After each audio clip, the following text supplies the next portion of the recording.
আমি চলে গিয়েছিলাম কস্তুরি রেস্টুরেন্টে। যদিও অনেক দিন ধরে ইচ্ছে ছিল এখানে গিয়ে হ্যাঁ বলছি কোন ডিশগুলো ট্রাই করা। ডায়মন্ড প্লাজা থেকে ঠিক 2 মিনিট এগিয়েই হচ্ছে এই রেস্টুরেন্টটা। তো আমি ডায়মন্ড প্লাজার সামনে গিয়েছিলাম আর আমার খুব ইচ্ছে করছিল গিয়ে এখানে গিয়ে আমি কচু পাতা চিংড়িটা টেস্ট করব। তো তোমাদের সাথে একটু ভেতরে অ্যাম্বিয়েন্সটা শেয়ার করলাম।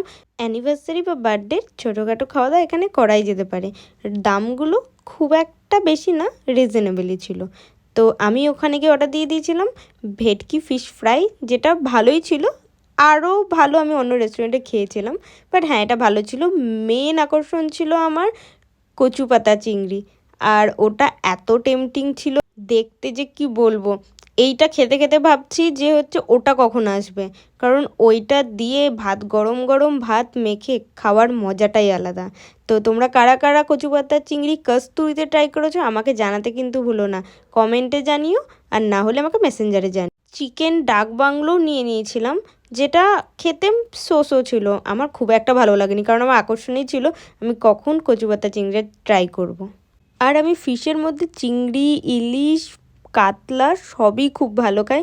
মাছই আমার জানি না কেন এত বেশি ভালো লাগে। আর আমি খেতে খেতে ভাবছিলাম এই ডিশটা বাড়িতে ট্রাই করাই যায়।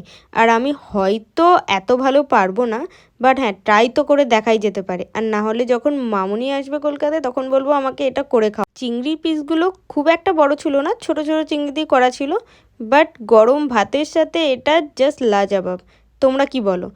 যদি এটা ট্রাই না করে থাকো আমি রেকমেন্ড করব এটা ফার্স্ট ট্রাই করার জন্য তোমাদের ওখানে গিয়ে। তো ভিডিওটা কেমন লাগলো আমাকে জানিও। চলো আজকের মতো এইটুকু, টাটা।